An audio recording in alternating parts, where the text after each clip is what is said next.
Assalamu alaikum rahmatullah bandiraɓe musidɓe tedduɓe eɗen ɗo jooɗi hannde chaîne télé mbedda eɗen gonde on jeune activiste biyeteɗo Issa Amadou Coulibaly. Issa Amadou Coulibaly, bisimilla ma calmina bandiraɓe yeɓoɓe men.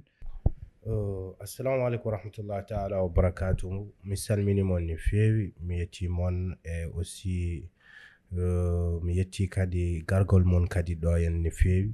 Donc min honne kalirɗa ni c'est Issa Amadou Coulibaly. Donc je suis un activiste panafricain qui œuvre pour la paix en Afrique. Donc fandar amen fof ko addude jam nder Afrique. Fandar amen ne rendinde pays ji Afrique ɗi ha mbawa kamɓe ɓe mbawa jokkodirde hakkunde mabɓe ha mbawa liggade Afrique no foti liggirede ni inchallah. D'accord. Donc caggal nde gandinɗa bandiraɓe yeɓoɓe exactement fandare moɗon en étant aussi un jeune activiste panafricain mbiɗa yiɗi exactement kalana kam holno jiiruɗa jeunesse mauritanienne par rapport e situation ji jawtuɗo ene ɗi, hol analyse mo mbatta e jeunesse mauritanienne? Ok, analyse mo mbaɗa me jeunesse mauritanienne ko jeunesse goto gandanɗa poɗɗo formede, poɗɗo jangguinede, poɗɗo andinede e poɗɗo hollede lawol. Donc so diwiɗi on jeunesse oɗo ko jeunesse gandanɗa bon ko jeunesse amen parce qu'on fait partie de cette jeunesse kamin mauritaniaɓe foof, mais heddoto ko jeunesse o ne namdi doole, jeunesse o ne namdi ballal, jeunesse o ne namdi kadi fawtede hakkille e hokkede doole oɗon mo sohli o ha sin ko doole gandanɗa fate hakkille fate foof. Jeunesse o ne ɗessi tampude seeɗa parce que par rapport à l'emploi, parce que hande so tawi jeune so liggaki tan heɓani liggey tan décourageate surtout perdate espoir. Donc wawta darade ni yiɗi darade ni aɗa faami ɗayde hen ga parfois yiyata hande jeune par exemple hanki taw ni joguino a yiyata un jeune qui était actif hier jiyanɗa ɗum on ɓorno comcomo yaha il est normal à 18 ans 20 ans situation mette avec les circonstances. Dia jeune à l'âge de 30 ans dia cikkaga ko puɗɗiɗo hangede to kañum fof ɗum fof ko situation haaji mbaɗi ɗum. Donc vraiment jeunesse o ne sohli ballal. D'accord. Te inchallah taala en tant que activiste, en tant que panafricain amin liggo hen no feewi pour oɗon ballal inchallah. Jeunesse ko jeunesse amen, malgré nak ne woodi différence entre jeunesse oɗo et jeunesse dans les autres pays, parce que quand tu dis un pays développé, pays déjà il est déjà développé. Donc kadi niveau d'étude mum c'est déjà développé. Niveau gandanɗa d'intellectualisme et de civisme, de citoyenneté mo jeunesse oɗon jogoto elle est plus élevée par rapport kadi aux pays gandanɗa qui sont au cours du développement. Donc ce sont des points gandanɗa qu'il faudra vraiment retenir à cette jeunesse. Mais sinon nak neɗɗo bonɗo wodani sana neɗɗo ballaɗo hani feewi ko ɗum foti wonde. D'accord. Inchallah. Donc somi faami ko ɗum woni solution jeunesse o, il faut que ɓe balle pour ɓe mbawa wonde. Exactement. Donc an ballal ɓe poti wallede ngal pour ma an en étant un jeune machallah joguiɗo expérience mo joguiɗa o, hol poɗɗo walludeɓe haɓe mbawa darade kamɓe ngam pour yidde wadde walla pour yidde wonde? Ay jeunesse o enen ɓe fof poti walludeɓe état o, yimɓe ɓe leader uji ɗi kal gandanɗa dariɗo hande nder leydi ndi yi hoore mum kañum ne darni leydi ndi ne foti wallude jeunesse o. D'accord. Pourquoi? Parce que hande jeunesse o ne woodi hakkunde mabɓe des artistes, ne woodi hakkunde mabɓe des mécaniciens, ne woodi hakkunde mabɓe des ouvriers, ne woodi hakkunde mabɓe des techniciens, ne woodi hakkunde mabɓe des commerçants, ne woodi hakkunde mabɓe ɓeɗon fof. Donc c'est à dire que enen ko rôle men enen ɓe fof mbawen walludeɓe kamɓe fof. État ne foti wadde hen jungo mum doole mum no feewi parce que état kañum woni hoore. Ouais, surtout. Tu comprends? Leader uji mbaɗen doole mabɓe no feewi, sukaɓe mbaɗen doole no feewi, babiraɓe yummiraɓe goto fof e mabɓe waɗen doole mbel wawa wallude oɗo jeunesse.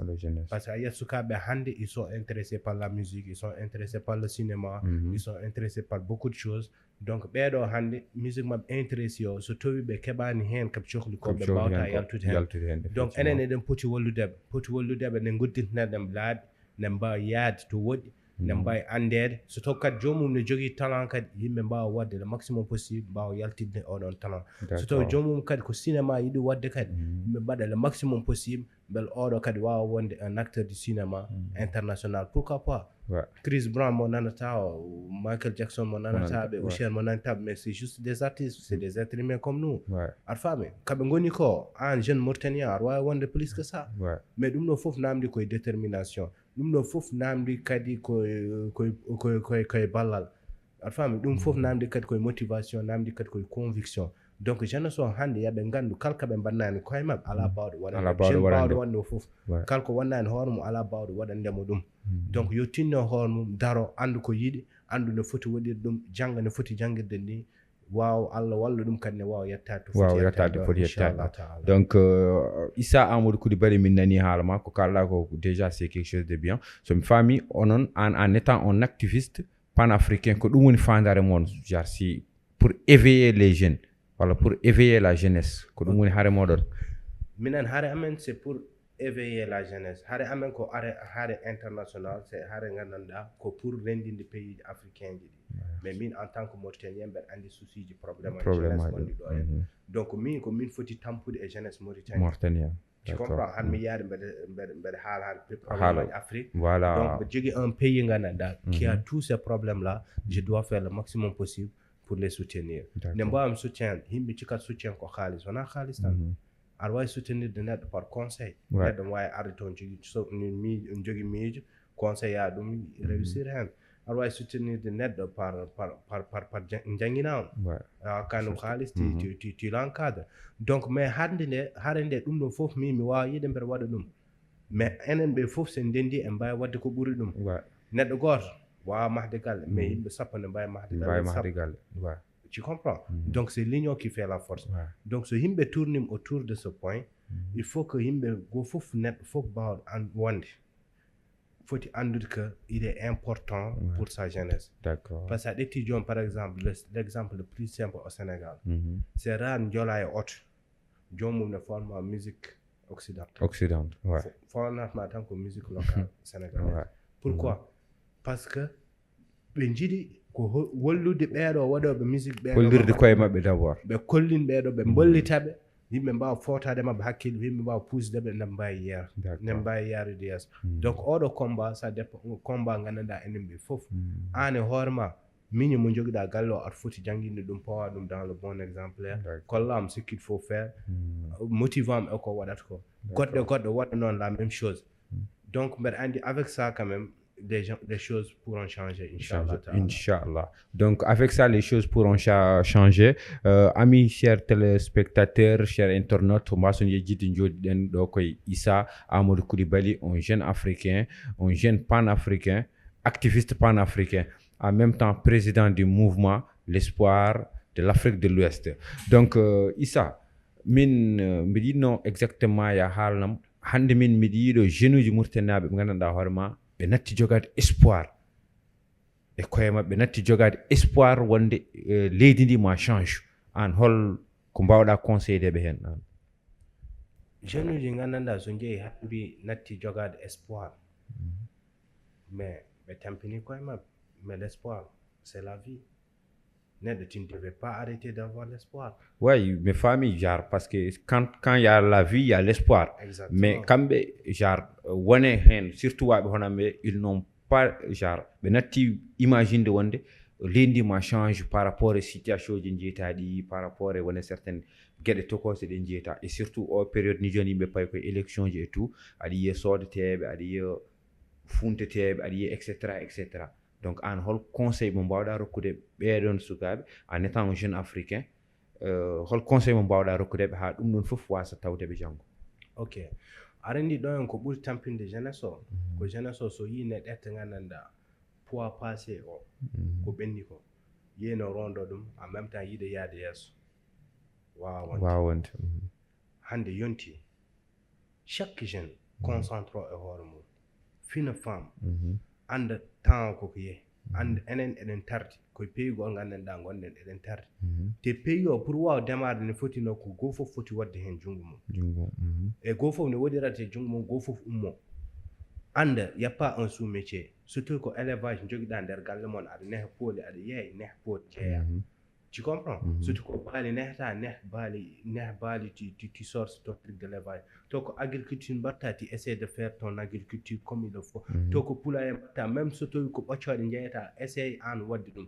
Kalko batta hasil capito essaye wonde parmi les meilleurs fittobe wa wonde be. D'accord. Donc jeunesse il faut wollin dum do hormu te anda kadi que il est temps ko kanyum ummo daro no foti darirade ni pour hormu pour besku mum et pour demain wawa dum den wawa participer au développement de ce pays. Parce que enen hande ko musi ko fof eden potitinade koy men pour génération garo dans le futur chadel mo kebden de kambe bas hebde dum effectivement ala pays puddi de tan woni pays fof riwe tampere. Donc en Issa en étant activiste déjà som hedim halma firti an a jogi espoir wonde pays o ma changer jeunesse o ma changer. Espoir pays on m'a changé. D'accord. Donc comme nous vini on jogi espoir pays on m'a changé wadde firti enen aussi jogden espoir wonde pays on m'a changé. Joni nak l'émission tire à sa fin. Issa hol conseil mo dokkata jeunuji yebobe telembedde. OK, jeunuji di conseil goto mbami hokkude won holno yabe liggo yabe jango yabe gandu y a pas un sous métier. D'accord. Kalka be mbawi wadde yabe mbaddum pour yaltude hen ils n'ont qu'à chercher la liberté financière.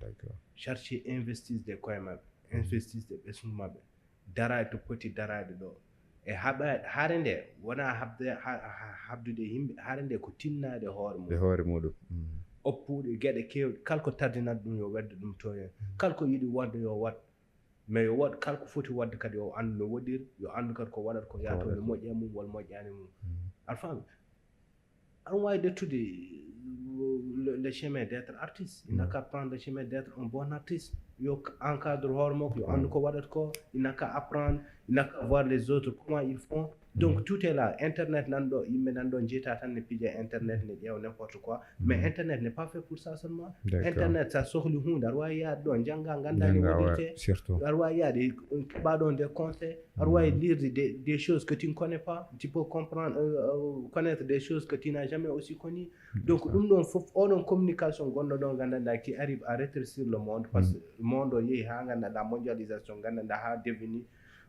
comment dire un quartier village que monde wonno wonti village planétaire. Donc so yi ha wonton parce que c'est grâce à la communication.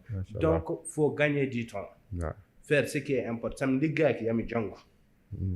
Sami jangaki jangani yami liggo en parmi dana yami won hakkunde doyngol pour foftir banduma wala janguri wala liggey. D'accord. Toy kol ko gandanda mojjane yam kalko gandanda ne tardinam ne tardin leydi ndi mi yalta hen. Dum woni important. D'accord. Donc merci Issa Amadou Coulibaly.